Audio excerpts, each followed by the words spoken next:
Madhvi, please just run us through what are international financial centers. When Louis was speaking, he was reeling them off. He was calling Seychelles, he was calling Mauritius, he was calling. So, what is it about? And is there any uniqueness about it? And as a business, as a enterprising business, why should I be concerned? I have my factories here in Nigeria, and yeah, I'm getting revenues. Why should I be concerned? Why should I look out of where I am right now? So, Madhvi, if you want to run us through what you do and why you do what you do, and the kind of benefits that we would get from when we engage with your services, the floor is yours.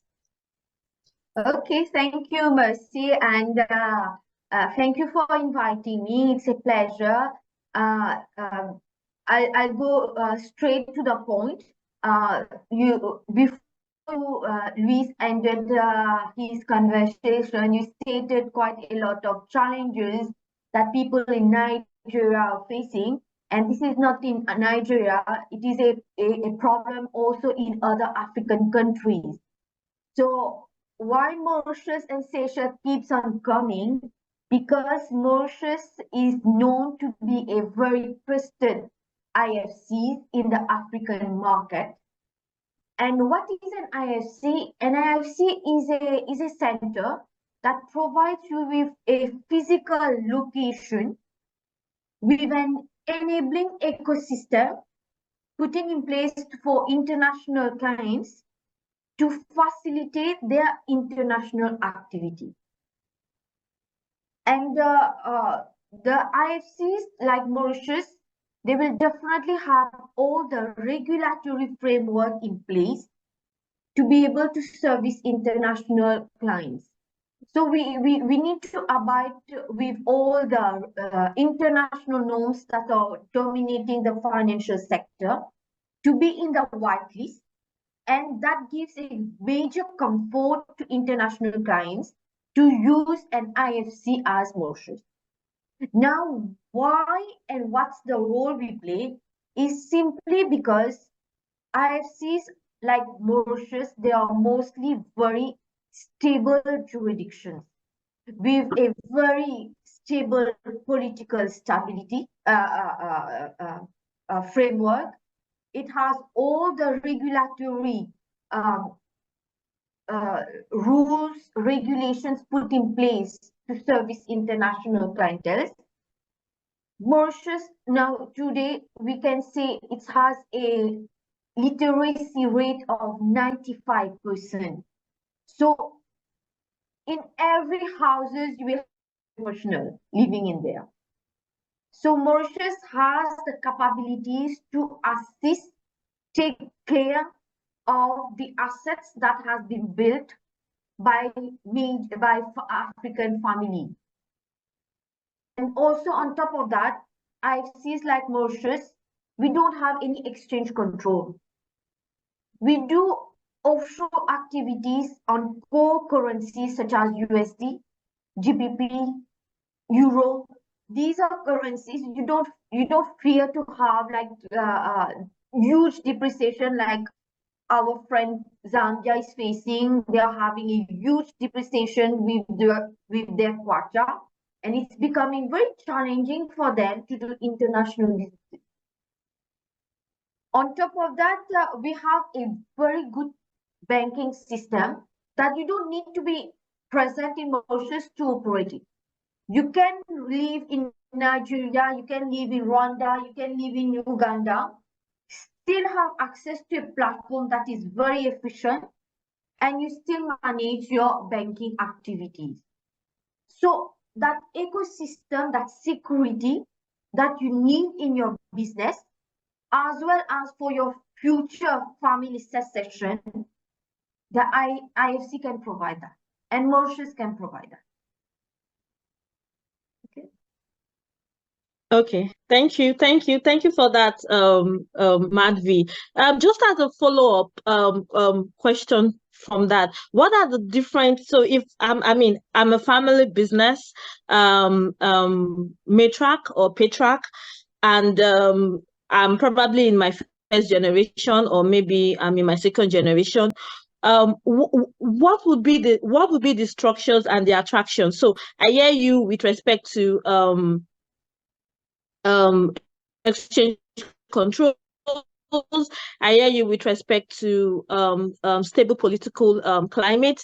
I hear you with respect to being able to service very good banking network, and also being able to service international clients. But I mean, can't I have that in Nigeria as well? So it's more or less like, what are the other attractions? Because these ones are, I mean, they are attractions. And I also I don't know whether you spoke about, but just let us have more benefits, such that, and what would those structures look like? I mean, what are the different types of structures that we could? Because I'm just sitting down here, I'm like, okay, we have, I mean, if we do get our governance rights, our public governance rights, we probably would be able to have most of the things you've talked about. But what are the other things that you would want to bring to the attention of our audience today, who are owners of family businesses, who are next generations within their businesses, and even and just looking for how they can optimize international financial centers within the African corridor? So, well, the IFCs, like Mauritius, they have a track record which has been tested, used, and the people who manage such structures like trust, foundation, Mauritius has put in place lots of laws to cater for different types of products, offering it to the international market. It can be a commercial business, which can be structured in a company, in a partnership. It can be like a family coming for commercial activities, but at the same time, they want to already plan for the asset protection and family succession. They can put it in trust, in foundations, and the benefits of having a trust foundations with a commercial activity in an IFC like Mauritius is that you have lots of tax incentive. There is no the if you structure your businesses and family succession well in an IFC, you can avoid huge legal costs. You can put in place structures, so if tomorrow some unexpected events happens in your businesses or in your with a family member, we will trust a foundation in place in a jurisdictions which will stand for long. You can preserve your legacy. With a trust in a foundations, you can easily identify in advance, say even after you're expecting your distribution of assets to be done in 20 or 30 years time, but in advance, before, you can already identify, put in place all the arrangement to secure your legacies that you're being generating by doing businesses in different African countries. And that you need to put it in a jurisdiction who can manage it, who has qualified people. When you're putting your assets in a trusted service provider, you can sleep at peace. You don't have that fear that after 5 years, what will happen? There will be a hijack or an unstable situation. The currency will go down. I'm going to lose everything, or the service provider may fail in its duties. The probability with an IFC which have a track record is very, very minimal. So I think that's the things that we bring forward to international clients. On top of that, we have institutional and other authorities in place. We have all sorts of laws available to protect the international investors. We have in place around 46 investment protection, promotion and protection agreement in place to protect international investors. We have double taxation agreement in place to ensure that the taxes are not being overcharged twice or thrice in different jurisdictions. So all these are put in place. We have it to be able to service the international clientele. Yeah, thank you so much, Madhvi. Just two questions that I think are very pertinent, and we've had to deal with such concerns from our clients. Is what the cost? Number one, the cost for having these structures, and what are the operational efficiencies that this structure provides, so that you don't just, so like we'll say, you would run from one issue and you just get yourself into a wider, a broader challenges and issues. So when it comes to cost comparatively, how do Mauritius and other jurisdictions that Roger Capital operates in, how do they fare? And also looking at the operational efficiency, because really everybody wants to be able to run their businesses globally efficiently. So yeah, so let's hear you there. So the cost definitely compare Mauritius is a cost efficient jurisdiction compare if you go to Singapore, Hong Kong, or Jersey, Guernsey. It's like it's 3-4 times higher. I've worked for structures in Singapore, so I can definitely compare that. That's having said, Mauritius, together with Seychelles, we allowed all sorts of cost, how do you call it? Cost management or cost efficient structures. Some clients, they would want to have a structure with higher substance, with a proper audited accounts, and with proper control being finalized, listed each and every year. There is structures like GBL which provide all these comfort. But of course, if there is one individual, there is one family, they want to have a cost-efficient structures. We do have authorized companies and IBCs where the cost is compared to an HBL is much lesser. So Mauritius as a jurisdiction, it caters for different products, for different level, different type of needs of the international investors. Have I answered your question? Thank you. Yes. That's yeah. So yeah. But operationally, I know that apart from the banking, I'm just saying that because what's coming to my head is documentation. How do I get things signed off? How do I meet? I mean, I know that we are really living in a digital space. I mean, in an AI dominated space. So really, we don't have to travel length and breadth to be able to get things done. So things like documentation processes, things like prompt service delivery, making inquiries, as well as meetings, having meetings, and being able to attract foreign investors into the, I mean, if we have an SPV in Mauritius or say Seychelles, being able to have those meetings where we are able to put our pitches and are able to source for capital financing and all that. So I'm just looking at the operational efficiencies that Mauritius or Seychelles does provide. So for the operational side, in fact, I have missed it indeed. Thanks to remind me. The thing is, you don't need to be physically present to do a structure. The jurisdiction and IFC is structured in such a way, there is regulators who puts various rules and regulations, and they have captured these rules and regulations based on international norms like the FATF recommendation and everything.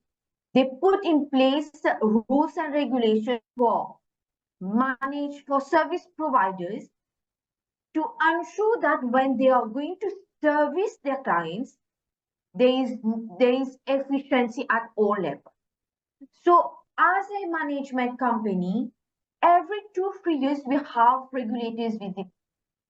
Prior to getting a license to be able to service international clients, we need to put in place all the compliance manual the compliance forms, everything should be documented in such a way that when you start your business, FSC will have a clear indication what you are doing, and they come and verify each 2 to 3 years.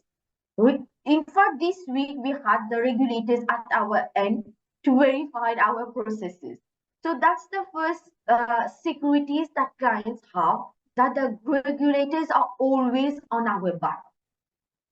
And not only the regulators, but the FATF members also will come and check our regulators. So we have that international oversight, which is cascaded locally. So at the end, we are always being overseas by regulators or higher level international members. So that's the securities that gives international clients, affirming, ensuring that the operation side will always be to a level. Because otherwise, I would not be here if this was not the case. We have quite a lot of... Okay, yeah, fantastic. And how the banking system works is that we have a very efficient banking system online. All the banks in Mauritius provide such a strong, robust banking system that you can easily manage it from overseas. Now coming to the documentation information, this is where we come into. We are the support service. Whenever the clients need something or something is not working, they will come to us. We will assist via emails, via calls. We are reachable. We are very flexible. Whenever there is documentation to be sent in original for the purpose to meet the requirements of the jurisdiction, we will guide them. They can courier it, but it always being sent via emails. We will validate it. We will ensure that it is in compliance with the rules, be it in Mauritius or in Seychelles. And once they have, we have validated it, we will let them know they can courier it to our service address. So there is a whole ecosystem in place that will give support to international investors to make sure that when they are creating an entity, they can use it, focus on the international activities, leave the support part. The support part we are here to do. Thank you so much for that. Okay, so Madhvi, you want to add? You want to add to that? Yes, I want to add one more thing. You know, when Faz is talking about having your commercial business, but having also a trust holding it, the purpose sometimes why you do it is to protect your family legacy against creditors. Once you have put your assets in a trust, it is for the beneficiaries which are yet to be distributed. The settlor takes the assets, put it in a trust for the benefits of his family members. And if tomorrow, because we know like businesses, it comes with a huge commercial risk. If tomorrow the settlor is facing some commercial legal aspect, or you know, he's fallen into a huge debt, whatever assets he has already secured in the trust, the creditors cannot claim on that trust asset because it belongs to the trust and it is for the beneficiary. So at least the settlor can secure part of its family legacy assets in a structure where he's sure that no one is going to touch it. No one can touch it. So that's also an advantage of choosing a proper, well-efficient IFCs, and you park your assets legacies in that. Okay, thank you so much, Madhvi. We are rounding up this session now. And the last question I'm going to be asking you is, as advisors, as service providers, what are the trends and the dynamics that you are seeing that are shaping the lives and legacies of affluent family of affluent and high net worth individuals, their families and their businesses. So what are those things that we should be concerned, or we should look out for within your space of operation? So, from my own experience, like I've said, I've been in this field for more than 20 years. When I started my career, mostly it was clientele based in Europe or Asian who used to go for IFCs to do their business structuring. But since the past 10 to 15 years, I should say that we have noticed a huge evolution where now in our portfolio, instead of 90, there is a balance like 40% of our clientele, they are from Africa or they are investing into Africa. So I believe there is a huge evolution. It's going to grow. And these African family needs sophisticated professionals to assist them and to make sure that their legacies are maintained. So this is what my personal experience has been. Okay, so I was going to ask, how is Mauritius and other IFCs within the African continent that you serve? How are they looking at the AFCFTA, and what policies or what initiatives are you driving in that direction for the African continent? Yeah, we have a proper law of CFTA put in place that we need to respect. In our own manual, we need to create a specific manual for AML CFT. So you see, there is no. I'm not talking about money laundering or counter financial terrorism or proliferation of no. I'm not talking about that. I'm talking about the African Continental Free Trade Agreement, the one that Louis spoke about. Yes. So how as an IFC and as a service provider, as an IFC jurisdiction and as a service provider, how are you driving initiatives that would benefit? Like Louis said, the AFCFTA is a wealth package. Yeah. It's not just for today's wealth, it's for the future wealth of Africans. Yeah. So how are the IFC, whether it's Seychelles, whether it's Mauritius, how are you driving initiatives that would create this awareness and be able to help with different bottlenecks that enterprising families may face? Well, you know, when we have clientele, we do also vouch on our how do you call the being part of groups like COMESA, SADC, lots of agreement that has been put in place to facilitate, entering the African market. So that's also there. Whenever you need to have to reap the advantages of these conventions or agreements put in place to benefits within the African market, we put in place, so we explain our clients that this is what we have and you can benefit because there is free transactions going on, all reduced costs going on. So all these are, we are there. We are part of COMESA. We are part of SADC. And definitely we are part of Africa. Let's be on the higher level. We are part of Africa. So we will definitely promoting that, being part of it, participating, promoting it. So this is part of our culture now. Yeah, thank you so much. Yeah, so that brings us to the conclusion of this session.